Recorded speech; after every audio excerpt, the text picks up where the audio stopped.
यो भिडियो चाहिँ हाम्रो सामाजिक अध्ययनको कक्षा 10 को पहिलो भिडियो छ र यसमा चाहिँ हामी विषय सूचीको बारेमा हेरौँ र सरस्वती यसका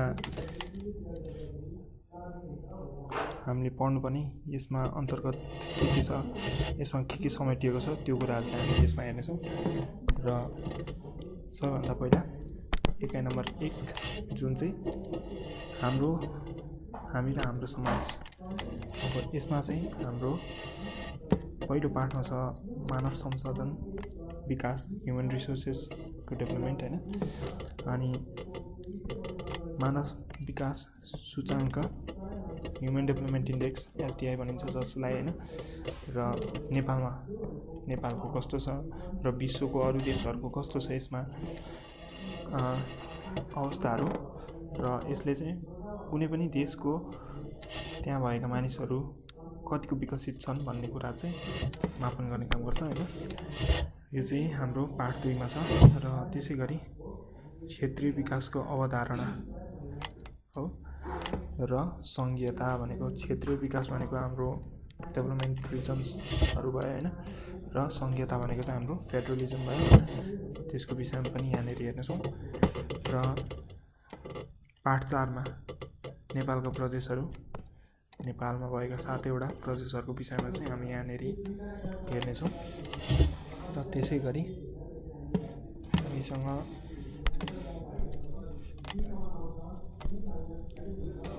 इकाइ 2 मा चाहिँ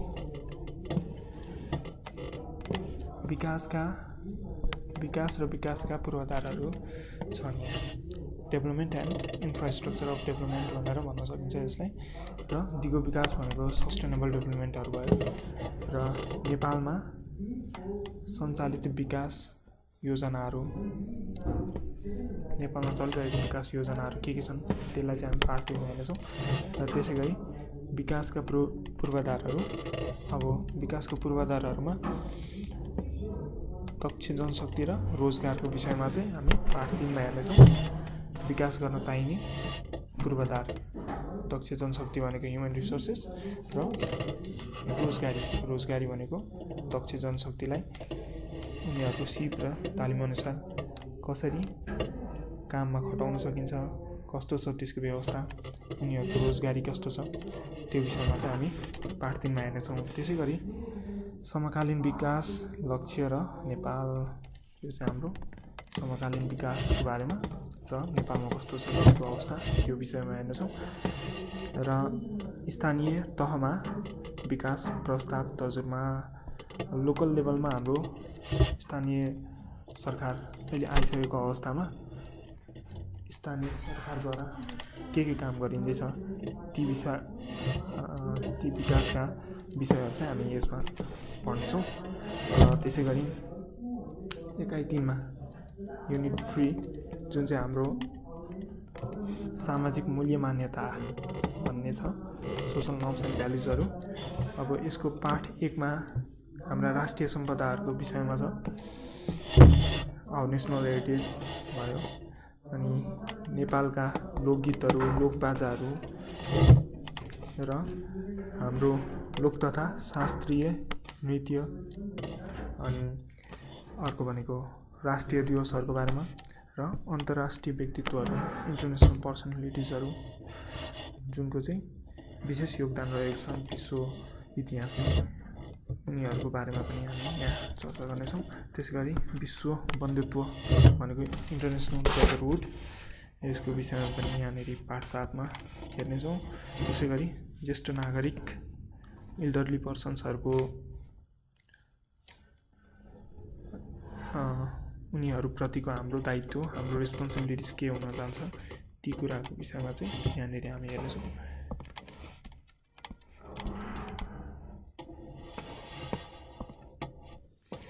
त्यसैगरी इकाइ 4 मा चाहिँ सामाजिक समस्या र त्यसको समाधानहरू, हाम्रो सोशल प्रब्लम्स र तिनीहरूको सल्युसन्सहरूको बारेमा चाहिँ यहाँ हेर्नेछौँ। त्यसैगरी यसमा के कुरा आउँछ भन्दाखेरि चाहिँ सामाजिक समस्याका विभिन्न रूपहरू छन्, त्यो मध्ये पनि मानव बेचबिखन चाहिँ हाम्रो पाठ 1 मा समेटिएको छ। त्यसको बारेमा यहाँ चर्चा गरिएको छ र त्यसै गरी घरेलु हिंसा र छुवाछुतको बारेमा चाहिँ पाठ 2 मा र गलत प्रथाहरू त्यो पाठ 3 मा छ र सामाजिक समस्या समाधानमा अन्तर्राष्ट्रिय संस्थाहरूले खेलेको भूमिका यो इन्टरनेसनल अर्गनाइजेसन्सहरू INGOहरू तिनीहरूको कस्तो रोल छ चाहिँ यो सामाजिक समस्यामा चाहिँ उनीहरूको समाधानमा कस्तो भूमिका छ त्यो चाहिँ हामी पाठ 4 मा हेर्ने गर्नेछौँ। त्यसै गरी पाठ 5 मा चाहिँ अरू पनि केही अन्तर्राष्ट्रिय संस्थाहरूको विषयमा यहाँ चर्चा गरिएको छ। त्यसै गरी पाठ 6 मा सामाजिक समस्याको पहिचान र त्यसको समाधानको सिपहरू जुन चाहिँ यो सम्पूर्ण एकाइको मूल सार जस्तो हो। त्यसै गरी नागरिक चेतना इकाइ 5 मा छ। यो भनेको सिभिक सेन्स भनेर भनिन्छ इङ्ग्लिसमा र यसमा चाहिँ हाम्रो नागरिकले जान्नु पर्ने कुराहरू कसरी संवैधानिक अङ्गहरूले काम गरिरहेका छन् देशमा त्यो विषयमा चाहिँ जानकारी यो इकाइबाट हामी पाउन सक्छौँ। जस्तै हाम्रो 3टा महत्त्वपूर्ण पालिका व्यवस्थापिका अनि कार्यपालिका र न्यायपालिका। व्यवस्थापिकालाई चाहिँ इङ्ग्लिसमा एक्जिक्युटिभ्स भनिन्छ हैन, अनि लेजिस्लेटिभ्स भनेको चाहिँ कार्यपालिका भयो हैन, जसले चाहिँ कानुनहरू बनाउँछन्। व्यवस्थापिका भनेको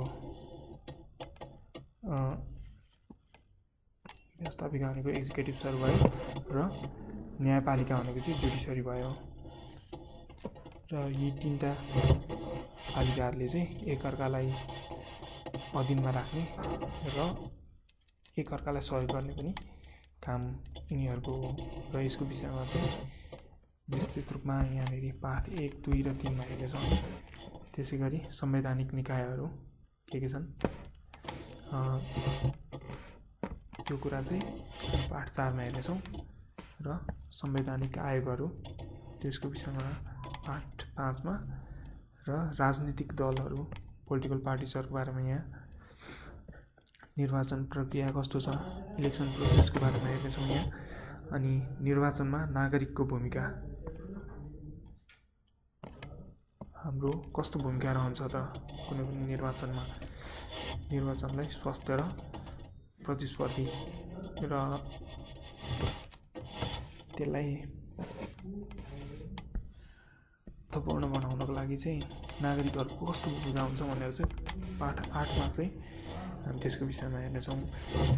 त्यसै गरी मानव अधिकार र राष्ट्रिय तथा अन्तर्राष्ट्रिय निकायहरू ह्युमन राइट्सको बारेमा र ह्युमन राइट्समा सम्बन्धित राष्ट्रिय तथा अन्तर्राष्ट्रिय निकायहरूको बारेमा चाहिँ पाठ 9 मा हेर्नेछौँ। त्यसै गरी महिला र आदिवासी र जनजाति यिनीहरूको अधिकारको विषयमा चाहिँ पाठ 10 मा हेर्नेछौँ।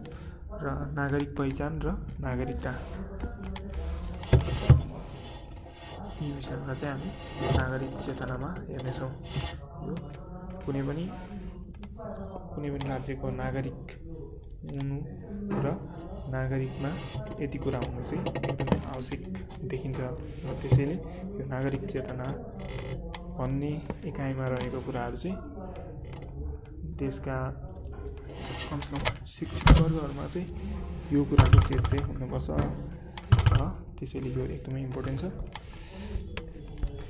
त्यसै गरी हाम्रो एकाइ 6 मा चाहिँ हाम्रो पृथ्वी और अर्थ अब हाम्रो विश्वको बारेमा चाहिँ हेरौँ के छ विश्वको हावापानी र त्यसका प्रकार त्यसको प्रभावहरू र त्यसलाई प्रभाव पार्ने तत्त्वहरूको बारेमा चाहिँ पाठ 1 मा हेर्नेछौँ। र विभिन्न प्रदेशहरूको बारेमा यो हाम्रो यहाँनिर पढ्नेछौँ र त्यसमा भएका जनजीवनहरू र त्यहाँको गतिविधिहरूको बारेमा पनि हेर्नेछौँ हामी। र त्यसै गरी विश्वमा वनस्पति र वन्यजन्तुहरू कस्तो कस्तो छन् ती विषयमा चाहिँ पाठ 8मा हेर्नेछौँ र हावापानी र धरातलीय विविधताबाट विश्वको जनजीवनमा कस्तो प्रभाव परेको छ यो चाहिँ पाठ 9मा हेर्नेछौँ र उत्तर अमेरिकाको बारेमा पाठ 10मा हेर्नेछौँ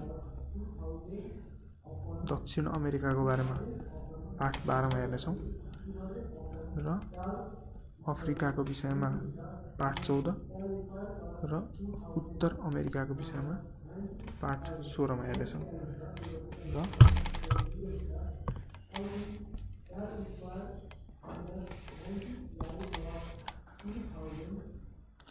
अनि प्राकृतिक प्रकोप नेचुरल डिजास्टरहरू जस्तै भूकम्प र सुनामी।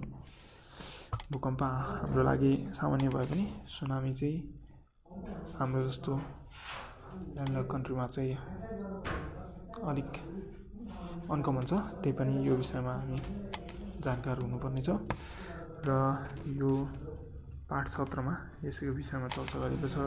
त्यसैगरी पाठ 18मा चाहिँ नक्सा कसरी उतार्ने हैन, नक्सा कसरी बनाउने र त्यसमा आधुनिक व्यवहारिक नक्सा कस्तो हुन्छ, त्यसका प्रविधिहरू कस्तो छन् त्यो हेर्नेछौँ हामी र नक्सा कार्य पनि गर्नेछौँ।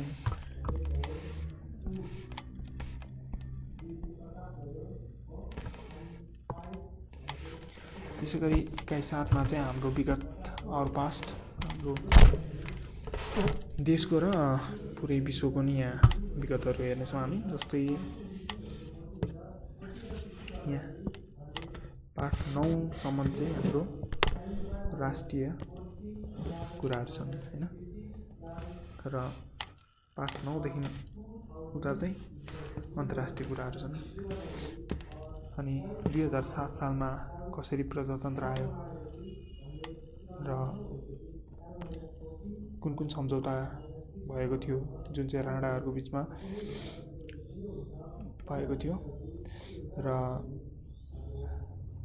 त्यो पछाडि 2007 सालदेखि 2017 सालसम्मको प्रजातान्त्रिक यात्रा कस्तो थियो, त्यो एक दशकमा राज्यले के भोग्नु पर्यो र के देख्नु पर्यो र कस्तो परिवर्तन देख्न पायो भन्ने कुरामा चाहिँ यहाँ हेर्नेछौँ र प्रजातन्त्रको फेरि अपहरण र राजनीतिक दलहरूमाथि प्रतिबन्ध जुन चाहिँ राजा महेन्द्रद्वारा लगाइएको थियो त्यसको विषयमा पाठ 3मा हेर्नेछौँ र 2017 साल पछाडि पञ्चायती व्यवस्था आयो र जुन चाहिँ 2046 सालसम्म रहेको थियो, जुन चाहिँ यहाँनेरि त्यसका राजनीतिक घटनाक्रमहरूलाई चाहिँ हामी पाठ 4मा हेर्नेछौँ र पञ्चायतीय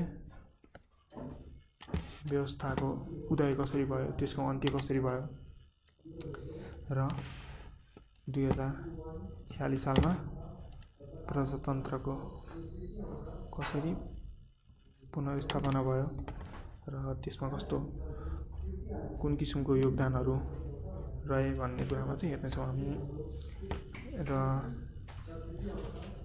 46 सालदेखि 62 सालसम्मको राजनीतिक घटनाक्रमहरू चाहिँ यहाँनिर हामी हेर्नेछौँ, जुन चाहिँ हाम्रो देश एउटा डेमोक्रेसीबाट फेरि रिपब्लिकन भएको छ र 2062-63 देखिको हालसम्मको राजनीतिक घटनाक्रमहरू चाहिँ पाठ 7मा समेटिएको छ।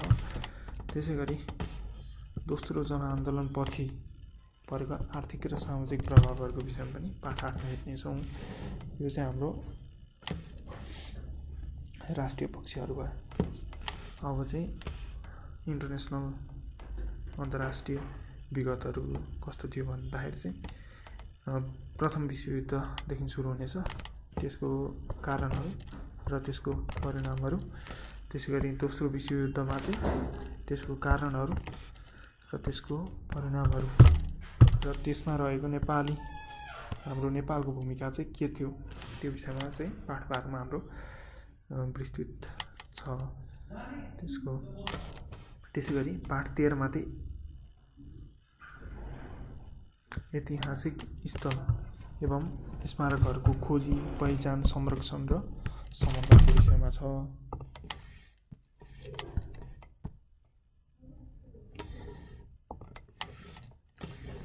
इकाइ 8 मा चाहिँ आर्थिक क्रियाकलाप फाइनेन्शियल एक्टिभिटिजहरू कस्तो कस्तो छन् त्यो विषयमा चाहिँ यहाँनिर हामीले हेर्न सक्छौँ र यसले चाहिँ हाम्रो देशलाई चाहिने वा कुनै पनि किसिमको आर्थिक क्रियाकलापमा चाहिँ विद्यार्थीहरूलाई सजग बनाउने हेतुले यो इकाइ 8 तयार पारिएको हो।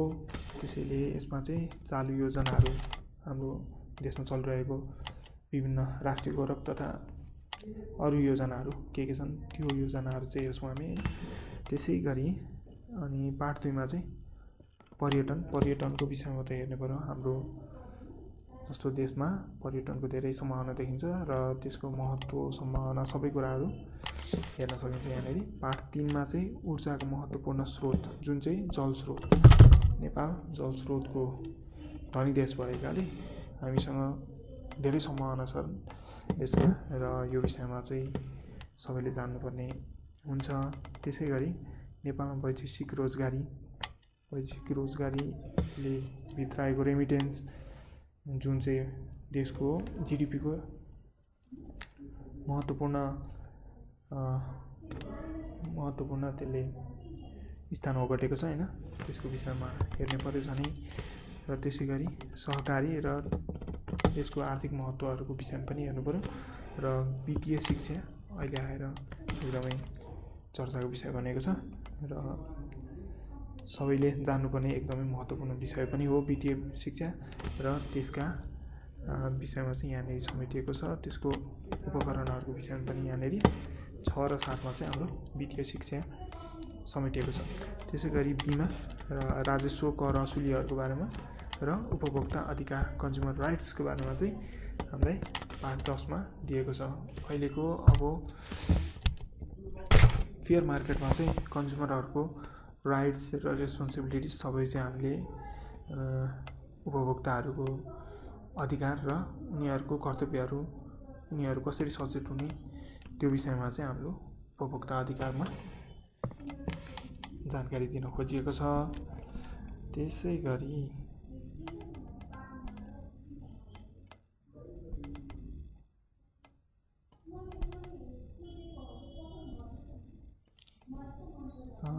हाम्रो यहाँनिर चाहिँ इकाइ 9 अन्तिम इकाइमा चाहिँ के छ भन्दाखेरि हाम्रो अन्तर्राष्ट्रिय सम्बन्ध र सहयोगहरू कस्तो छन् भन्ने कुरा चाहिँ हामी यहाँनिर हेर्नेछौँ। पार्ट 1 मा संयुक्त राष्ट्र सङ्घ र त्यसका अङ्गहरू युनाइटेड नेसन्स र त्यसको अङ्गहरू के छन् र संयुक्त राष्ट्र सङ्घका विशिष्टीकृत संस्थाहरू त्यसको संस्थाहरू जुनले चाहिँ संयुक्त राष्ट्र सङ्घका विभिन्न विचारहरूलाई चाहिँ उजागर गर्ने काम गर्छ हैन। त्यो संस्थाहरूको विषयमा यहाँ हेर्ने गर्छौँ हामी। र संयुक्त राष्ट्र सङ्घमा नेपालको भूमिका कस्तो छ, नेपालले कस्तो कस्तो अवसर पाएको छ त्यो र नेपालमा संयुक्त राष्ट्र सङ्घको कस्तो कस्तो गतिविधिहरू छ भनेर 3-4 पार्टमा हेर्नेछौँ। र सामाजिक घटना र तिनको प्रभावहरूको विषयमा पनि हामी चर्चा गर्नेछौँ। विश्वव्यापीकरण, ग्लोबलाइजेसन र स्थानीयकरण लोकलाइजेसनको बारेमा चाहिँ हामी पार्ट 6 मा हेर्ने गर्नेछौँ। र यहीसँग हाम्रो सामाजिक अध्ययन चाहिँ कक्षा 10 को सकिन्छ र यति नै हो अहिलेको लागि यो भिडियो चाहिँ।